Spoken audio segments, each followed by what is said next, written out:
abbiamo finito, sono le 6 spaccate. Marco ha finito le 6 spaccate. Ha parlato, allora, 2 ore e un quarto e 45 minuti, però mi pare una divisionetta, no? Ma guarda che tu hai detto concetti fondamentali per usare Flex. Io Flex non lo so usare. Le parole, appunto, le parole sono quelle che servono. Io le ho dette tutte, non me ne sono mancata nessuna.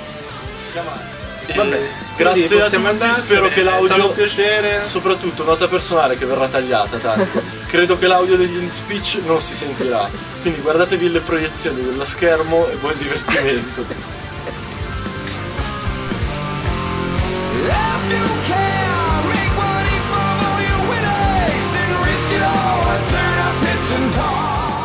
So my name is Enrique Duvos. I'm one of the platform evangelists for Adobe. Actually, I don't know too many people here. How many are actually new and don't know me at all?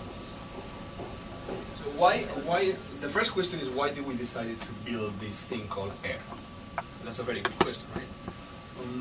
Well, over the past 4 or 5 years, I believe, I myself have been speaking about rich internet applications. Okay, so trying to get the web to a much better environment to run enterprise apps.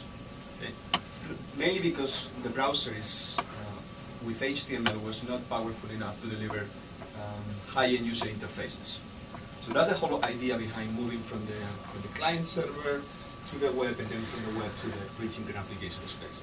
And that's where 2006, 2005, even 2007, with Ajax and Google doing a big push, Adobe obviously with things such as Flex, and other vendors such as Microsoft with Silverline, they're actually pushing to creating this big environment to deploy rich internet applications, which is fine on the web.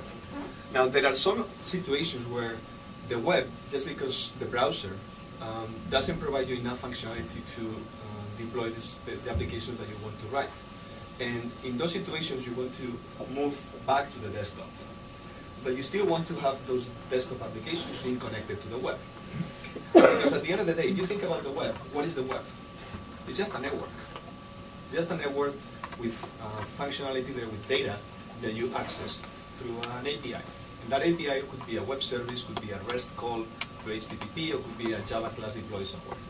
So really there is no difference between a client-server application which accesses the local network, right? Like a, Outlook and Exchange, with a web-based desktop application that accesses data via the web. So it's just a network. The difference is the network. Okay? So one is intranet, extranet, and the other one is intranet. So we have seen a big movement into, not yet, but I think in the future, and Air is a good example of that, of web applications that need to be running outside the browser, mainly for reasons such as, because you're no longer connected all the time. So maybe you want to continue working with an application without having to be connected to the web server or to the application server, which is the case with web applications. So offline is a big environment. The second one is you need to integrate or you want to interact with the file system.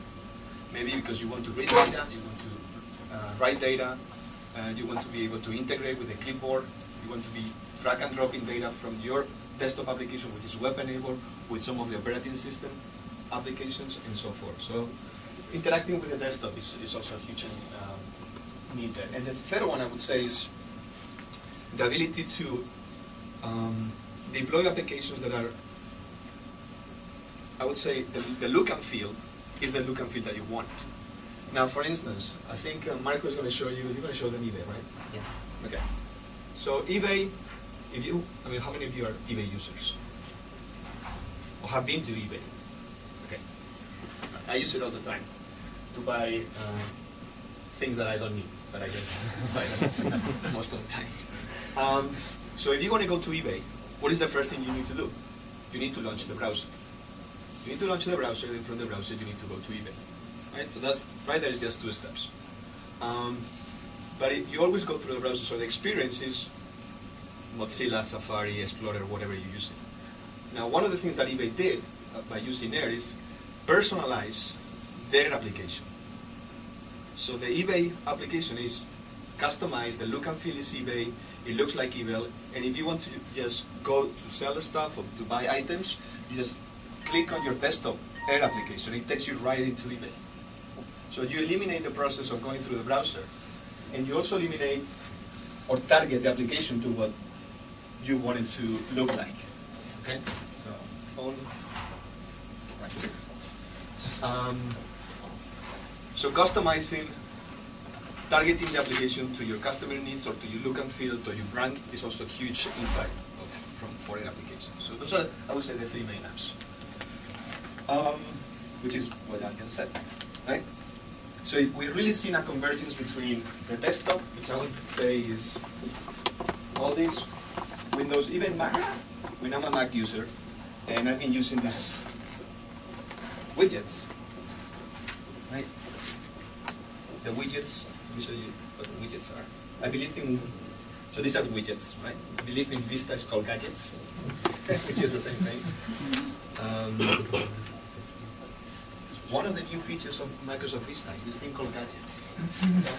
It's pretty much widgets. So these are mini desktop apps that are accessing the web, right? So we're seeing a convergence between native applications, both in Windows or Macintosh or Linux, into the lightweight desktop apps, which is this spot in the middle. Okay, so this is the big trend. And obviously, Adobe is pushing into this trend.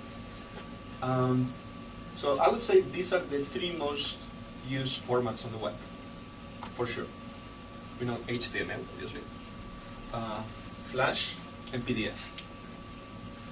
So one of the things that we targeted when we were thinking of Air is let's target the three main formats.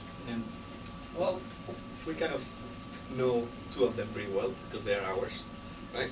Flash and PDF. Well, they're no longer ours anymore.